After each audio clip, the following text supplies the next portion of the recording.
All right. Hi, everyone. This is Reyes Ramirez. I'm with Fresh Arts. I'm their Programs Outreach Coordinator. If you haven't been here before, well, Fresh Arts is an arts nonprofit organization primarily based out of Houston, Texas, and we provide resources to artists and creatives. And so we do this in many, many different ways, whether it be through workshops, knowledge sharing, toolkits, and what you're watching now today, discussions. And so I say primarily out of Houston, but because of programs like this, we now have a much broader reach. And so again, if you haven't been here before, you're in for a really, really great conversation. And if you haven't seen our other conversations, you're more than welcome to go to our Facebook or go to our website at fresharts.org and go to our resource library and watch the other conversations we've had on different topics. But for the month of July, we've been focusing on cultivating equity in the arts.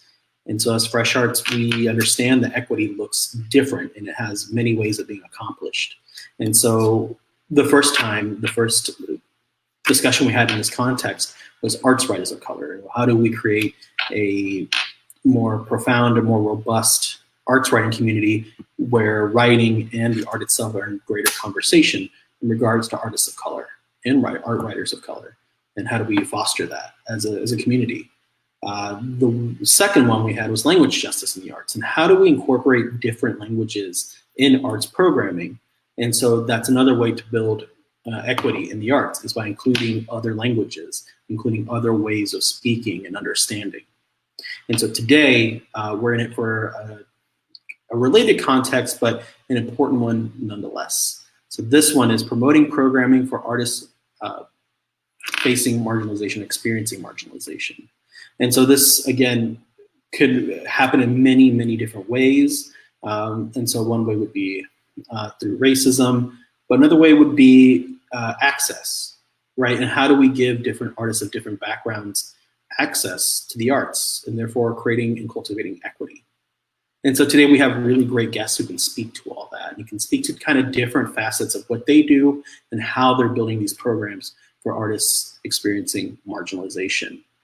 So we have the context of disabilities and what services are provided, what programs are provided, what the history and the context of those are, and so that we may learn as people, as organizations that have not done the best job of focusing on that. Well, how do we learn from them? And how do we incorporate different communities into the fold of what we do? And so Fresh Arts, just like any other organization, we're learning as well. And so today is going to be a really, really great conversation in that context. So another thing, just a reminder, if you haven't been here or if you have been here before, you can post your questions in the comments and we'll screen them and get them answered. So again, if you have a question, let us know. If you don't have a question, we still want to hear from you. Some post where maybe you're tuning in from. We always love to know where people are coming in from to experience what we're doing, and we're always happy to see different answers and different responses to that question. So with that in mind, I'm going to go ahead and start introducing. So we have Epi Chad from Art League Houston's, well, she wears many hats there, but in particular, she's going to be speaking on today about their Healing Arts program, and we'll give her a minute to explain that. Then we have Dee Dachin from Real Abilities Houston Film and Arts Festival, another great organization doing really great work. And finally, we have Gabe Casares, who's director of the Houston Mayor's Office for People with Disabilities. Again, does amazing work. And we're happy to have each and every one of you on. Big fans of your work. So here we go. To kind of set up context in the history of what we're going to be talking about today, I'll start with Epi. Can you give an overview of your organization and what programs you typically provide?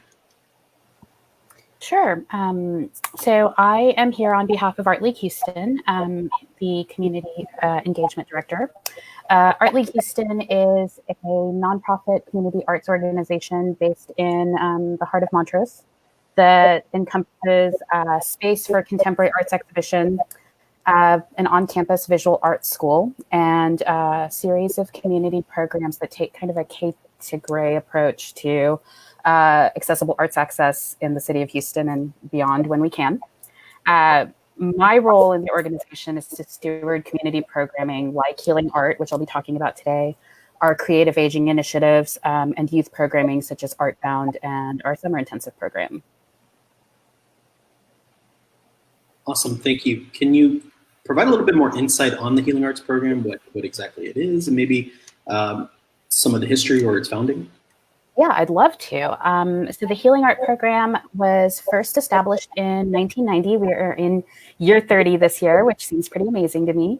The program was established by the artist and educator, Patrick Palmer, and as a response to a need in the community. The program started off serving adults living with HIV/AIDS in the Montrose community and around. And then over the next few years, expanded to include adults living with a variety of chronic illnesses and physical disabilities, including people living with multiple sclerosis, fibromyalgia, people who had experienced a variety of different things in life that had affected their physical wellness. The program provides arts instruction and community building and social engagement. We meet September through May every Friday, and we have sequential arts instruction as well as open studio time.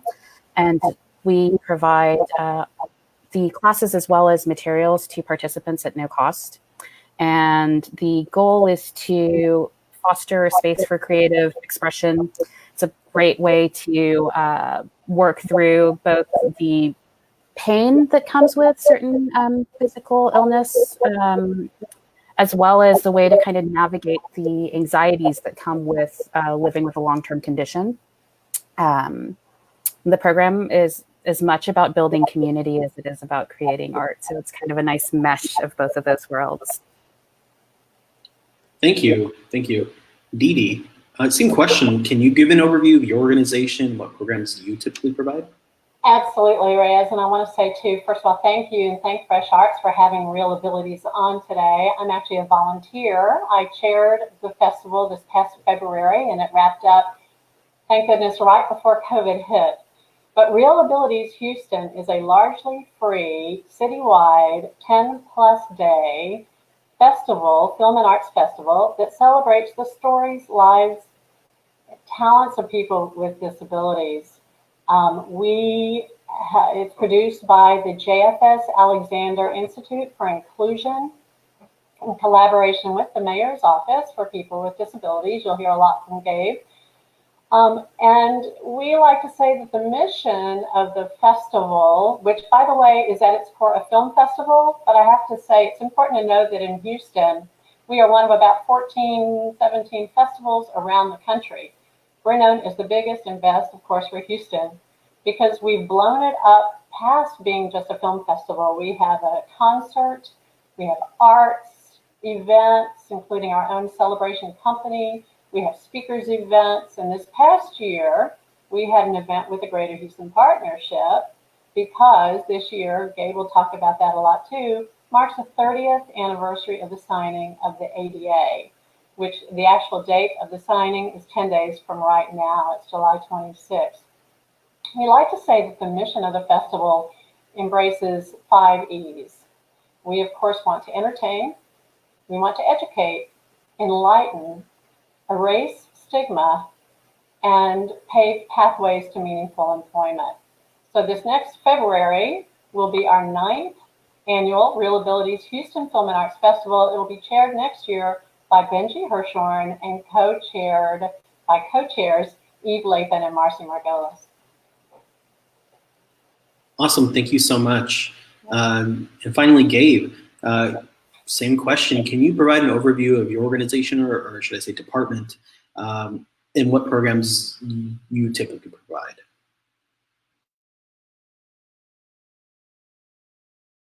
Reyes, thank you for having us this afternoon, and thank you for facilitating this important conversation.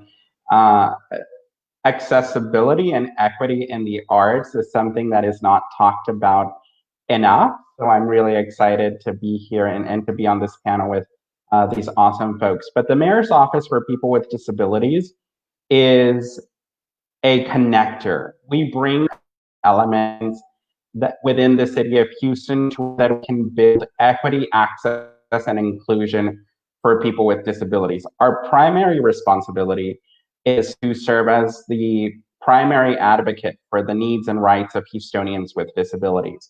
And we do that by ensuring that city services, programs, and activities are delivered in an accessible way to Houston's over 215,000 Houstonians with disabilities. We do that by administering and providing legislation to the Houston Commission on Disabilities, and by building partnerships with wonderful community partners like the Jewish Families. And we participate in events like the Real Abilities Film and Arts Festival. The Real Abilities Film and Arts Festival is something that we are very proud of because it fully fits into our mission of creating a more accessible and inclusive Houston for everybody. Thank you. And to kind of follow up then providing history and context for our viewers, Epi, can you perhaps provide some context of what prompted the creation or founding of this organization or program, or rather I should say program, within Art League Houston? We're really aware of the different access points and barriers to arts creation and pursuing that kind of work.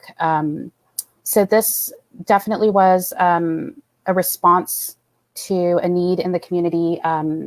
So when Patrick Palmer first started this program, it was responding to one community. When we expanded the program to include a larger group of people, we actually worked with the West Grade Multi-Service Center that was providing some programming and still does provide some arts programming in their space.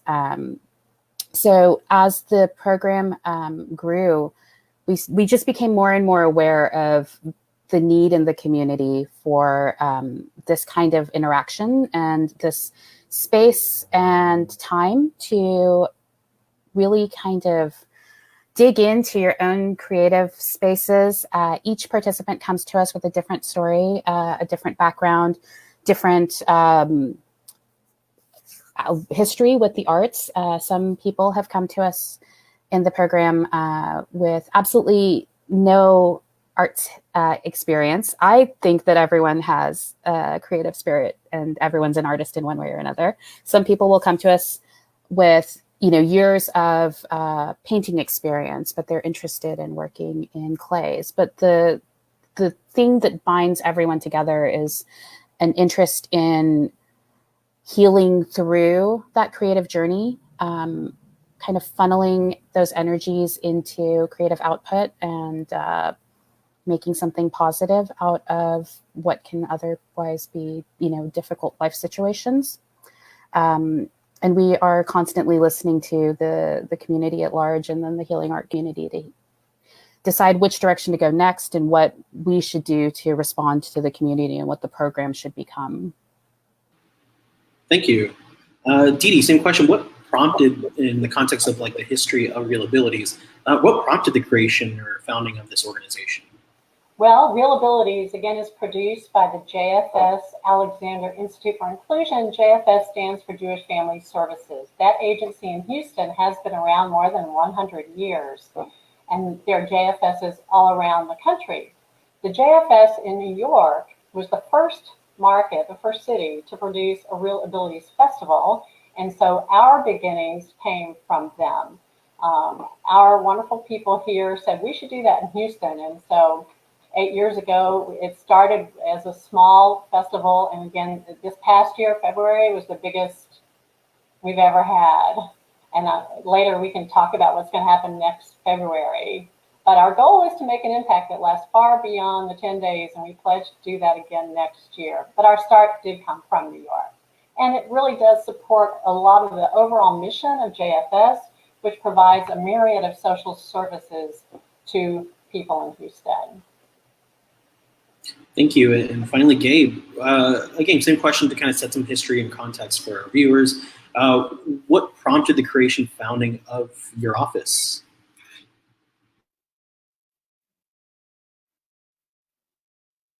So Houston is very unique in that there's only about 11 cities in the country that at the municipal level have a mayor's office for people with disabilities.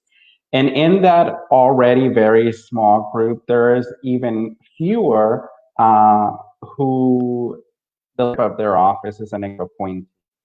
Our office was created and was written into the City of Houston ordinances in 1993.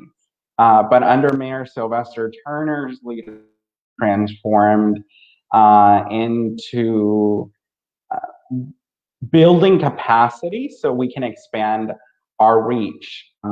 So I report to the mayor, and our number one priority is making sure that people with disabilities have the same opportunities that are offered to Houstonians without disabilities. So that's what really led our funding, and that's the mission that we still operate under today. Amazing. Thank you. So now that we have some history and context, I kind of want to get more into the details of the programs or offices that you are working with. So my first question in that context is, from visual arts to cinema arts to everyday necessities, what are the intricacies of your program that make them capable to serve your constituents? So for example, last week I spoke with Language, Justice, and the Arts, and well, how do you create a more equitable arts practice for people who only speak Spanish? Well, you have interpreters, you create a network, and you develop a community from there. But Epi, can you answer to that about what are the intricacies of the Healing Arts program that makes that program capable to serve your constituents? Sure. I would say a key component to our programming is being cognizant of all access points and the varying learning modalities that participants come to us with, and how those can change over time depending on life circumstances. So all of our community programming is framed for all skill levels, and we stay really flexible in our mediums and our delivery. So we really focus on being able to create through the curriculum. We want to be able to customize an experience for a class as a whole, individual participant. The focus is always on creating a positive experience around creating work, and oftentimes that just means kind of going with things and figuring out, let's say, painting with a paintbrush is maybe not the best way to start painting for a particular participant. So maybe we start with painting using their hands, or the difference between using a regular standard pencil or using a thicker pencil or a large chunk of charcoal that's easier to hold and access. So we just kind of take every day in the program as a new challenge and a new opportunity to try to make art that responds to each participant exactly where they are. And I think that's worked really well for us. There's no right and wrong way to be creative, and there's no right and wrong way to create art. So we start every day with that in mind. There's no right answer. Just as long as you're trying to do things, you're making art. And that's the important takeaway, I think, for us. Thank you. I will say that as a teacher myself who was taught in the arts, I'm a writer, so I teach creative writing. I think that's a really, beautiful way to put it. Is like, how do you pay attention to the needs of your students, and how do you adjust your teaching to make them succeed in the best way that they can? I think that's really awesome. Dee Dee, same question. What are the intricacies of Real Abilities that makes Real Abilities capable to serve their constituents? Well, Effie said there's no right or wrong way to do art, and that's so true. We believe that, but there is a right way to make it accessible, and that's what Real Abilities is all about. If you picture, everybody picture this, picture 10 plus days, 60 plus events, films in schools. We have, I think we had 30, 40, 50 events in schools this year. So think of schools, films, a concert, speakers events. We have to be accessible. I mean, we practice what we preach. This is what we're all about. So it's incumbent on us to make sure that every facility we're in is fully accessible. It's incumbent on us to make sure that everybody can soak in everything through, whether they are blind, deaf, hard of hearing, have physical limitations, etc. We are fully accessible, and we don't program anywhere that's not. And the place is, just by example, last year, to give a shout out, first of all, our film home is Edwards Greenway Plaza, which has been our film home for many of our years. This past year, we our own celebration company, which is a wonderful storefront art space and program for adults with disabilities. Congregation Emmanuel, we had a program there. AD Players, White Oak Music Hall was the site for the third year in a row of our great concert, and the Greater Houston Partnership, the JCC, list goes on and on and on. So how do we do it? We make sure that every place we program is fully accessible, and that there are people there, ASL interpreters, CART, etc., to make it fully accessible that way as well. That's awesome. Yep. And finally, Gabe, same question. What are the intricacies of your department or office that makes it capable to serve the greater Houston community?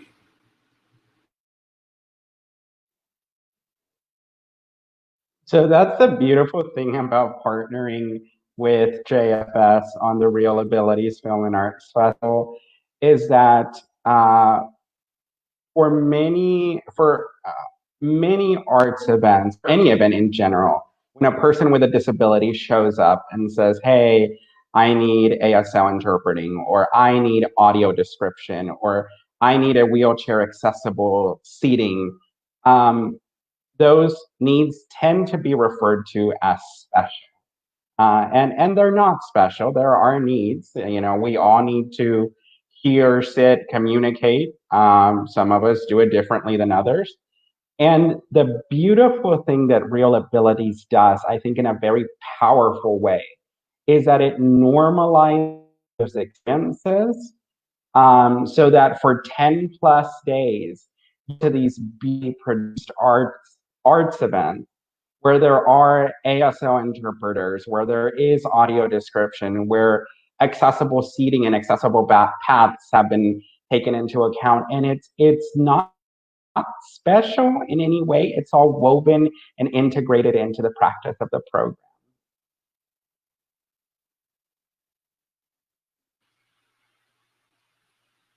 All right, thank you. Yeah, last week we had a guest, Ricky Harris, who had a really amazing point, as well as Jose Eduardo Sanchez. They made an amazing point together where, you know, as organizations, we're not doing favors by doing this. This is what, at the basis, we should be providing anyways. And so it's not, again, like you said, it's not special. You know, it's not a favor. It is at the very basis of what people deserve access to.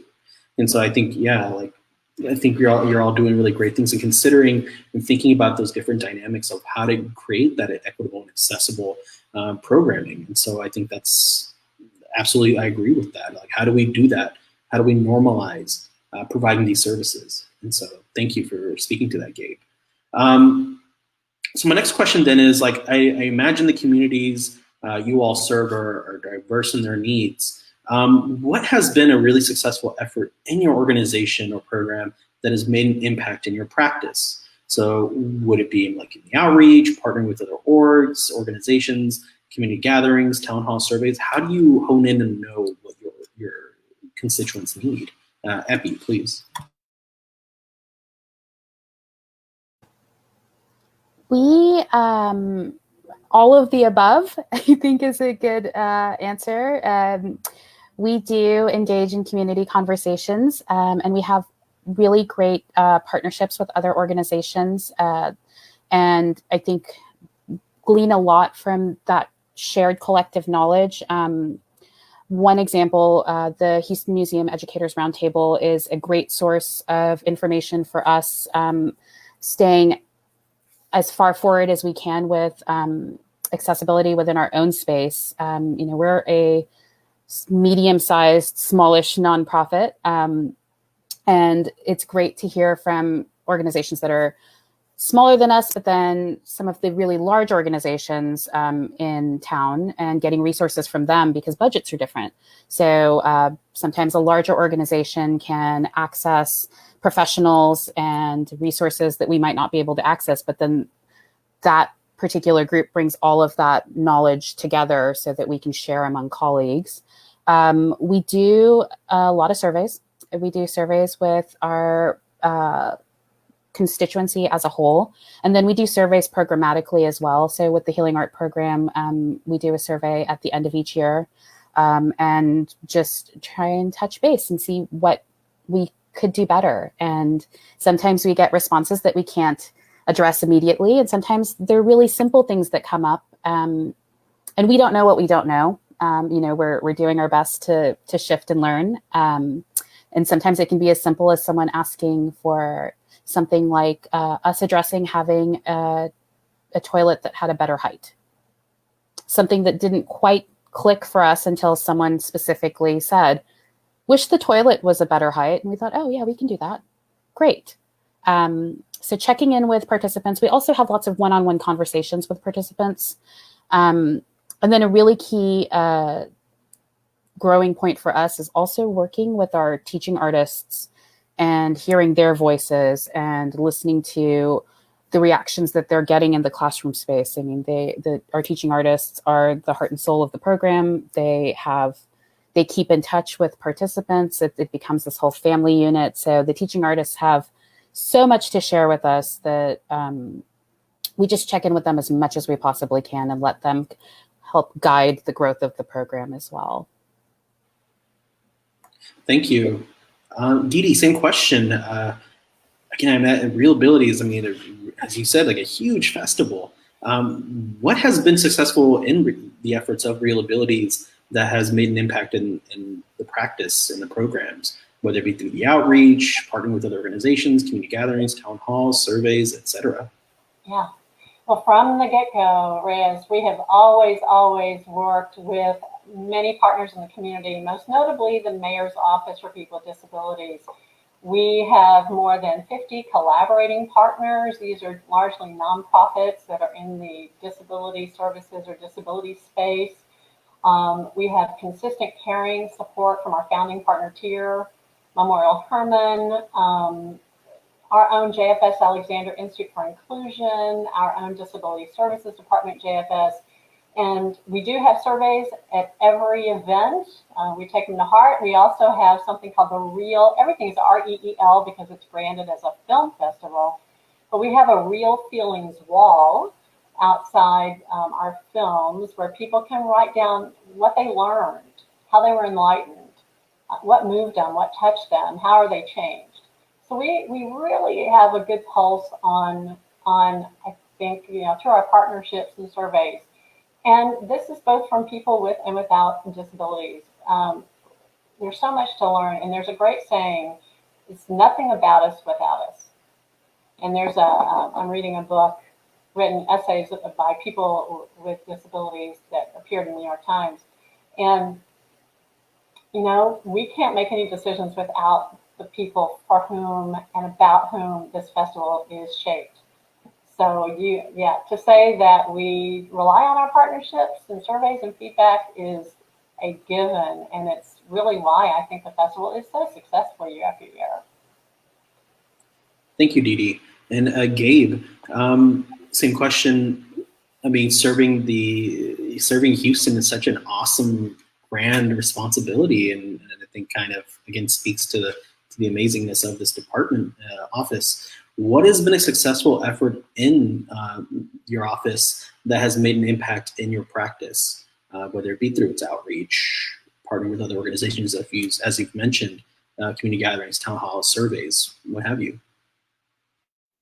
So there's a very real way. There's a very real way where we can collect feedback in real time from the community. Every month, the Houston Commission on Disabilities, which is a 12-member body that is appointed by the mayor and confirmed by city council. And those folks represent the disability community. they're recognized leaders in the disability community. Those folks meet every month. And at every meeting, we have opportunities for public comment. Anyone can sign up to speak and address the commission on any issue related to disability, and they have up to 3 minutes to speak. So that drives a lot of the work that we do in real time. That tells us when we're missing the mark, and you'd think, some folks think you're the mayor's office for people with disabilities, so you've got it all figured out, and that's absolutely not true. I know what I need as a blind person, but for example, I rely on the deaf community, for example, to tell me what it is that they need to make effective communication accessible for them. And we've rightfully so gotten dragged a few times for not having ASL interpreters during this COVID-19 response. And so that in a very real sense, we're connected to the community because we're part of the community. Thank you. Yeah, I mean, that's the thing. It's like, you say getting dragged, but again, you're making that attempt and you're communicating that. And I think that's incredibly useful and incredibly important, whereas other organizations have barely gotten into that fold. And so that is, like, I think, an incredible part of the process that you're engaging with. And other important point that I would highlight is that it's important to acknowledge when you're wrong. And a lot of groups don't. When folks tell you, hey, this is not accessible, some communities tend to get defensive. And disabled people are not out to complain just for the sake of complaining. If we're complaining, it's because we care enough about the work that you're doing that we want to be a part of it. So that's another important thing, is just recognize when you miss the mark and strive to do better. Thank you for mentioning that. Yeah, absolutely. But that's what we as organizations that maybe have not had these focuses or programs, that's part of the process. And the sooner you begin that process, and I'm saying this to organizations that perhaps have not engaged in this. I'd like to break in on that. So please. Gabe reminded me right after our Real Abilities Festival this year, we had a meeting with Gabe. Remember Gabe? And we wanted to know what we could do better. We ask that every year. And this was your first year in Houston as the head of the mayor's office for people with disabilities. We had Maria Town the last couple of years. We missed her. We love you. And you really helped us. You helped us shape some of the words we use. So it's really, really, really important to do exactly that. And we're all here to learn. So whatever we can learn makes it better for all of us. Thank you, Dee. Yeah. And finally, kind of like to kind of square off the conversation about like the details of our programs and efforts, just a quick question perhaps about how has the COVID-19 crisis shifted your practice in serving your constituents?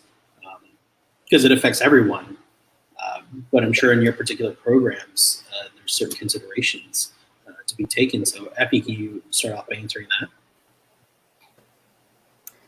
Well, I'm happy to say that we've been able to shift almost all of our programming to virtual offerings, and specifically with Healing Art.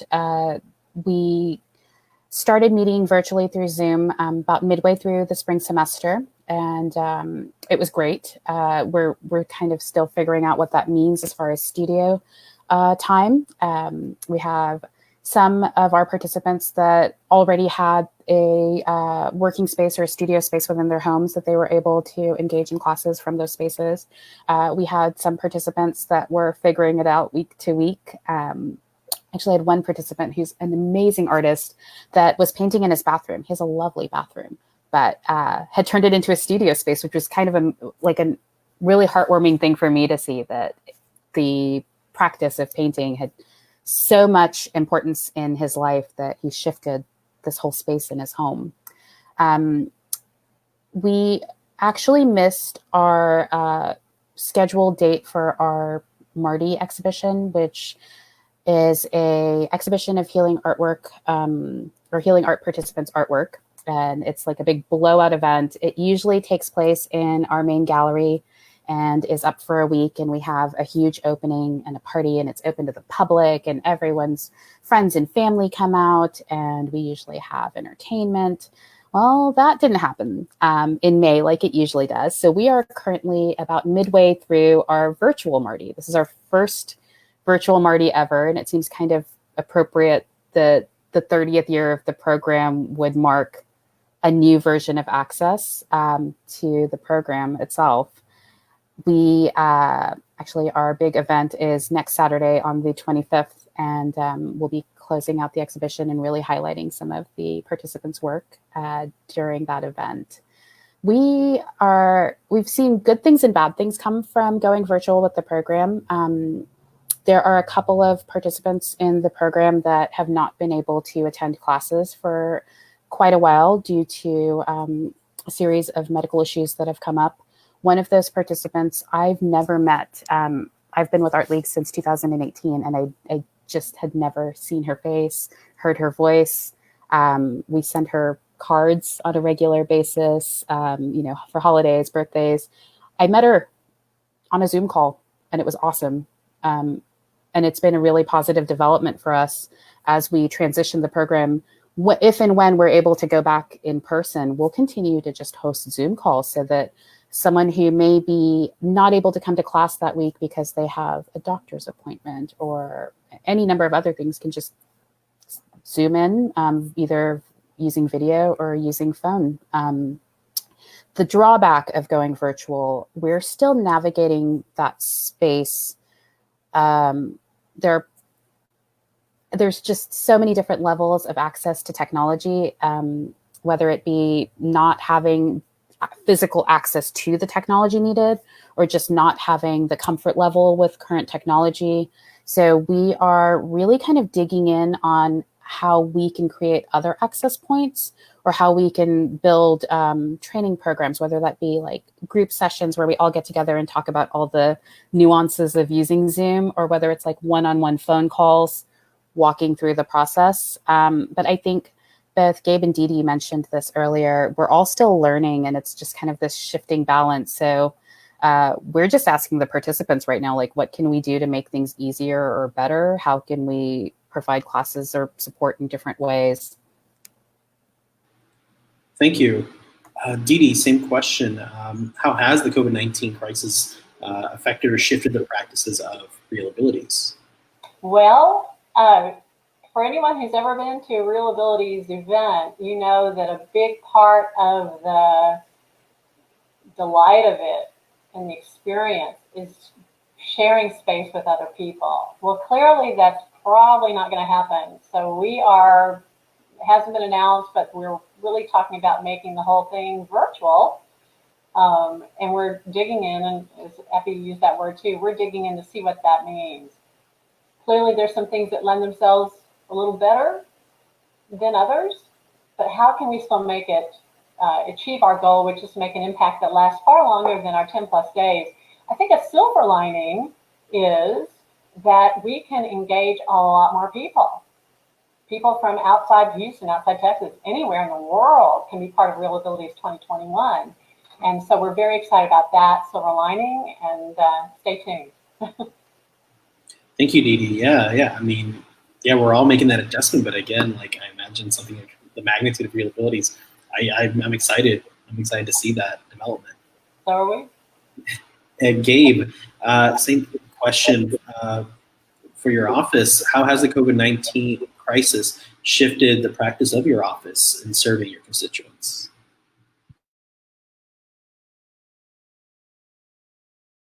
So I think one of the things that we have to understand up front is that COVID-19 has presented challenges for everyone, but particularly if you already lived at the margins, like people with disabilities and people of color with disabilities that have multiple marginalized identities. Our office very quickly shifted into a response operation. We stood up a food access program overnight because almost overnight the access points where people with disabilities met their basic necessities were interrupted or were not available altogether. And since then, we've been trying to work on how we make our program accessible virtually. The Houston Commission on Disabilities is meeting online through Zoom. We're looking towards October and the beginning of National Disability Employment Awareness Month. We have a lot of these planned around that that we're going to happen in person. So we're shifting those activities virtually as well. But like Dee Dee mentioned, I think one of the exciting things and one of the silver linings that we can all take away from living this experience collectively is that so many ways this opportunity to expand the circle of participation and include more people. Yes, thank you, Gabe, for bringing that up. That's an incredibly important point to make, so thank you. And so now that we kind of got some more details of the programs, I guess kind of forward thinking and thinking in some other ways of adapting. Epi, if you could start off answering, what are some other organizations or programs you appreciate or making great strides in centering your constituents? Do you look to other models? Who do you look to? What are you learning from? One resource that is kind of ever present when I'm looking for ways to grow our programming, the National Guild of Community Arts Education just does amazing work in furthering education on equitable access on a national scale. And their website has resources that can be framed for arts education, but have implications far beyond the arts education world.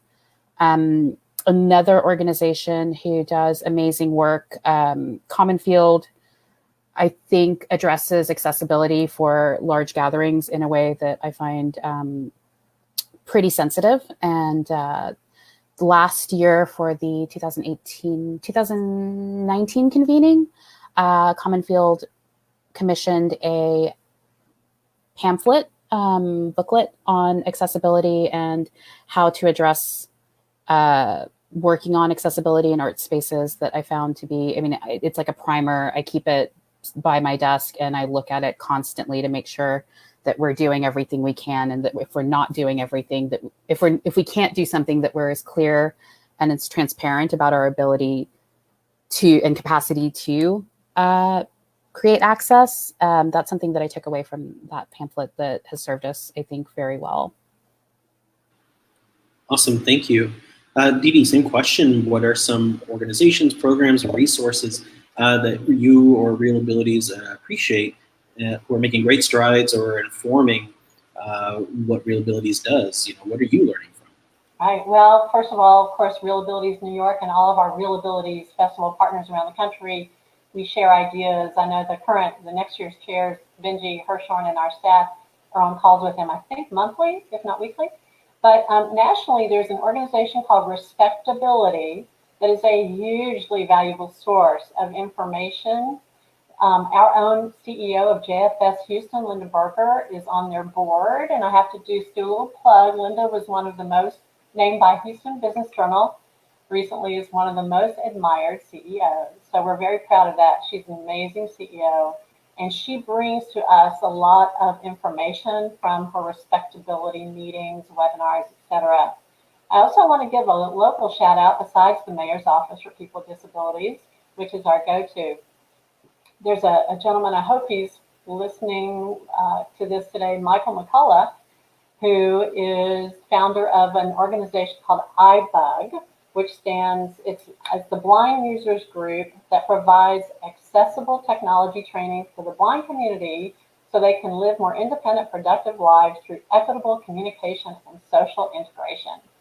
And Michael, I've been to some of their meetings. He really, his whole goal is to provide, enable access through technology, which, my gosh, in the era of COVID, boy, more important than ever. And Michael himself is an incredible advocate, disability advocate. He's a really good friend of the festival. So I want to give him that shout out. Thank you, Dee Dee. And Gabe, the same question. What are some other organizations or programs or resources that your office is learning from, or whose work that you're learning from that are making great strides in serving your constituents?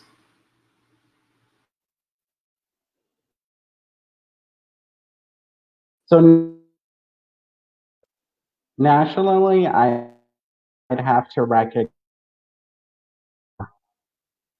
the project from Alice Wong, amount of work around culture and media and art, and that's the Disability Visibility Project by Alice Wong and other artists and creatives with disabilities. That's a resource that I rely on very heavily. Also, the National Federation of the Blind, which is one of the largest advocacy and civil rights organizations for blind people in the United States, has a performing arts division that provides a lot of resources and information and connection and mentoring for blind and low vision artists. So that's also a great resource. And of course, we rely on some of our great partners here at the local level. Dee Dee already mentioned iBug and my fantastic team that they have there. So we are very excited to have these resources and to use these resources, and who's watching this chat to check out all of these resources that we've mentioned and use them for yourself and see how you can apply them into your own community of practice. Absolutely. Thank you, Gabe. And then kind of the final question before we get to the rest of what we'll say. So as events and programs move forward digitally, what are some efforts or special considerations that organizers can take into account to make them accessible? Epi, please. So one thing that we're definitely learning is that accessing digital content through a single platform can be limiting. We'd encourage organizations to think about multiple platforms for sharing programming.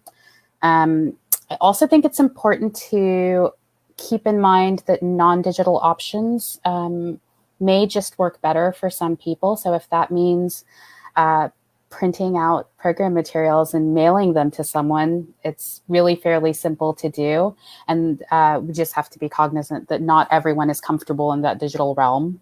And then check in with your program participants, and whatever that means, whether that means like Facebook Messenger, texting someone, phone calls once a week. I think it's all about staying flexible right now and meeting participants where they are, and us accommodating in any way that we can.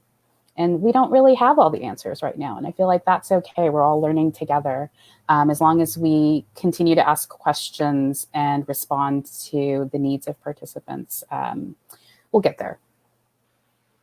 Thank you. Yeah, absolutely.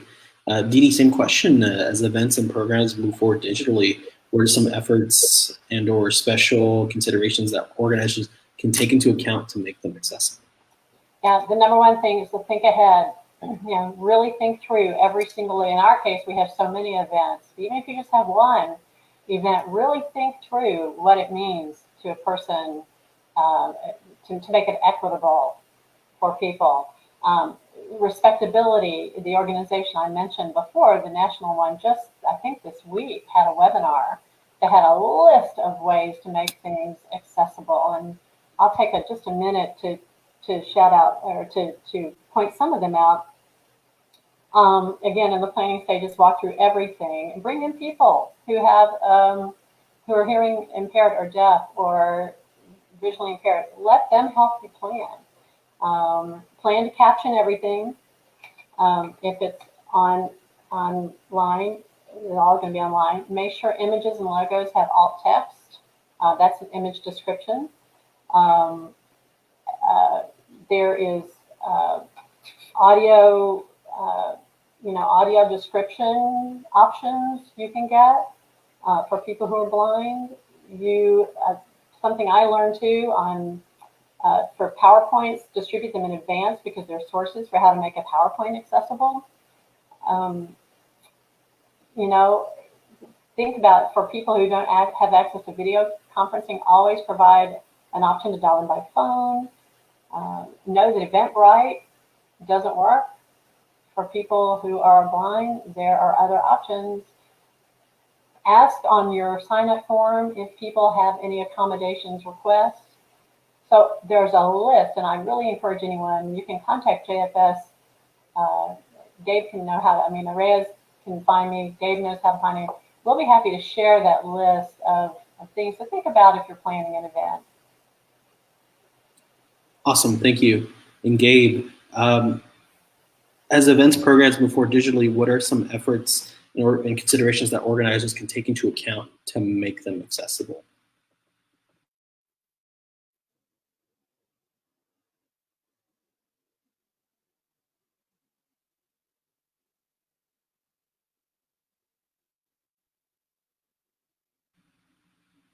I'm sorry, Gabe. I don't know if we can hear you.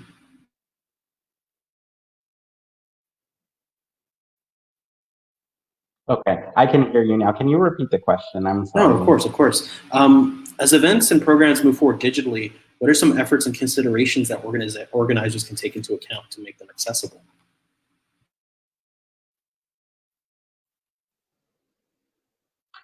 I think and we touched on them very well.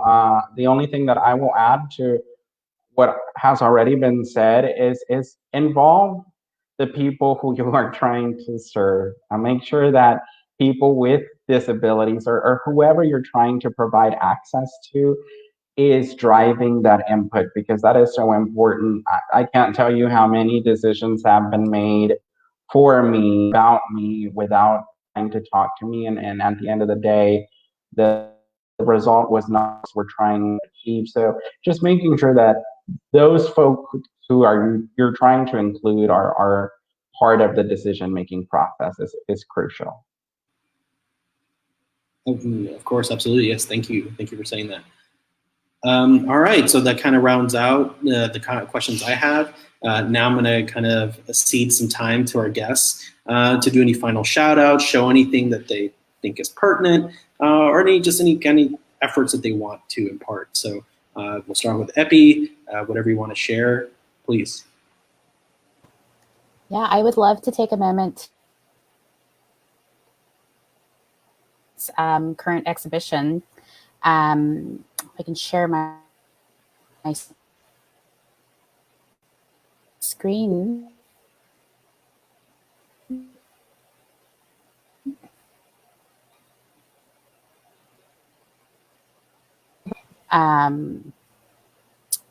So the exhibition is live and will go through July 25th. And the sales from this exhibition will go both to the participants in the program, as well as a portion will go to support the Healing Art Program classes for the 2020-2021 school year. So I encourage everyone to go to artleaguehouston.org, and you can link to this exhibition and check out the amazing work that participants have created over this last couple of years. There's also a silent auction in conjunction with the Healing Art Exhibition. Yeah, and I want to say congratulations to all the Healing Art participants out there. The work this year is amazing.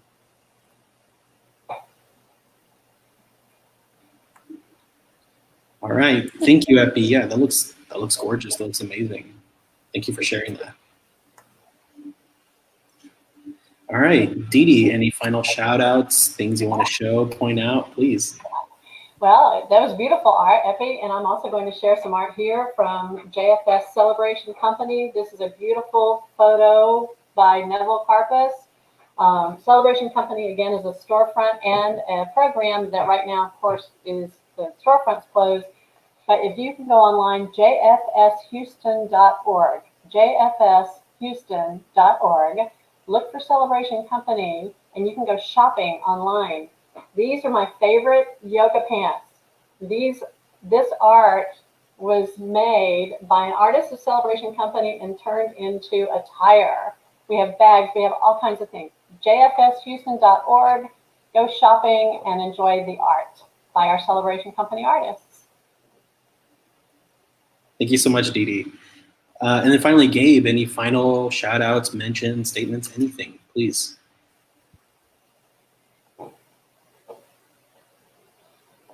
I'm just really grateful for the partnership that we have with the JFS Alexander Institute for Inclusion and JFS in general. Berger and the staff there are excellent people.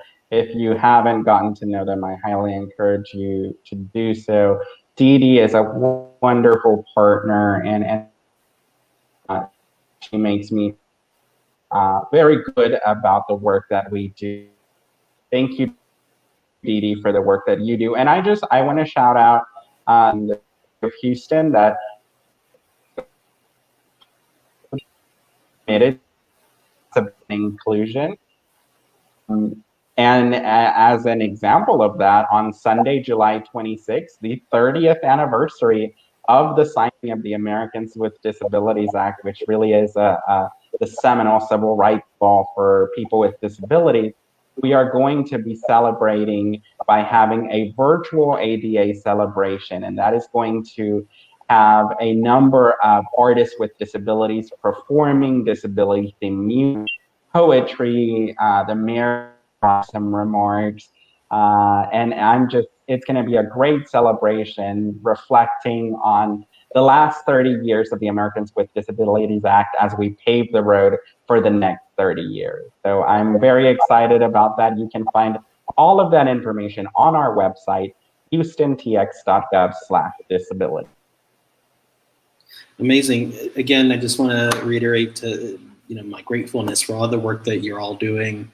I'm proud to have you all as guests, and I was able to ask y'all questions. You're all gifts to the Houston community, to the arts. Thank you for all the work y'all are doing. Inspiring. I hope people listening have learned of taking what you've said and put that into practice and making more equitable arts programming. Thank you. Thank you. Thank you. So before, just kind of so everyone knows, a lot of the people in the comments have brought up amazing resources and links. Please check them out. I mean, here's one example, right, from Michael McCullough,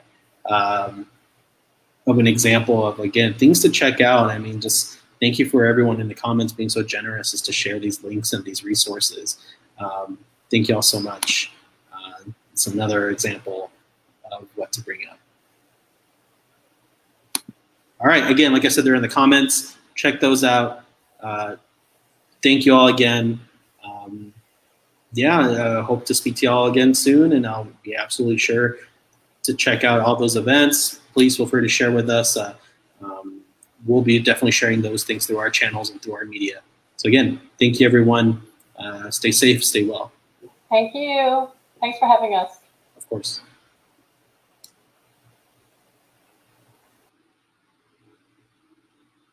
So there you have it. Again, an amazing discussion as always. Again, by putting these things into practice, the sooner we can learn what works best for organizations to cultivate that equity on different levels. And so again, I'm in awe of just the knowledge that we've received. So again, thank you to our guests. Thank you for everyone in the comments for sharing those resources again. But yeah. So kind of looking forward, next week we have another, and it's one of the last parts of our conversations in the series of Cultivating Equity in the Arts, or we'll be having guests from, let me pull that information up, I believe. So we're definitely going to have, it's going to be Cultivating Equity in the Arts, Addressing Racism Within the Arts. So we're going to have a representative from the Center for the Healing of Racism in the discussion. And we're also going to have a representative from the Houston, let me see. I'm sorry, I don't want to butcher their title, but the Houston BIPOC Accountability Survey. And so it's a group of independent artists that are putting out this important survey. You may have heard of them, but we're going to be highlighting them next week. and there's going to be a really, really great conversation stemming from that. And again, important conversations to have, important discussions to think about, and how do we do this as a community? How do we work together? And as you just saw, again, like collaboration, working together to tackle an issue is imperative to all of our success in creating and cultivating that equity in a larger scale. So again, thank you for tuning in. Hope you tune in next week. Some final things to say. So find this conversation more in our resource library at fresharts.org, and there's the rest of the link, programming-for-artist-experiencing-marginalization. And then another thing that I want to point out is, again, you can join our squad. If you really like these conversations, well, continue to offer these unique, free, and vitally important resources requires a network of support. So we kindly ask that you consider supporting our organization by becoming a friend of Fresh Arts, if you have the means. Your support allows us to develop resources that respond to the unique needs of artists and artist-led organizations in our region, and help strengthen the art sector by supporting the people who make it all possible, the artists. So please check out that link, fresharts.org/about-fresh-arts/friends-of-fresh-arts. And finally, in the last few months, Fresh Arts' series of live webinars and virtual conversations have reached over 30,000 views. To better inform us of the impact of this initiative, we humbly invite viewers to complete our brief impact survey. Your response will allow us to continue these efforts and will inform the future of our programming. So please fill out a survey, let us know what best ways we can move forward with conversations with our programming, but also give us feedback on what you've thought so far. That's incredibly important to us as an organization. So please fill out a survey, fill out this survey, and let us know what you think. And I lied, that was not the final point. The final point I want to say is that coming up real soon, we have the Fresh Arts Summit, which will be virtual. So our Fresh Arts Virtual Summit 2020, our registration is now open. So again, join us August 7th and 8th.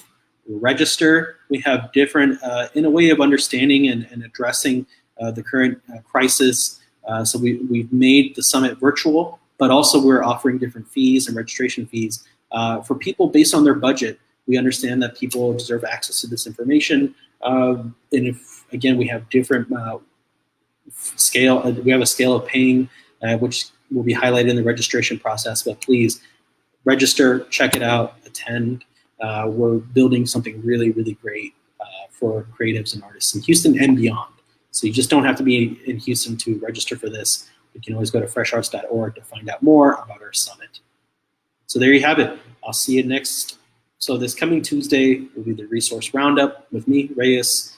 And yeah, stay safe, stay well, and again, I'll see you next time. See ya.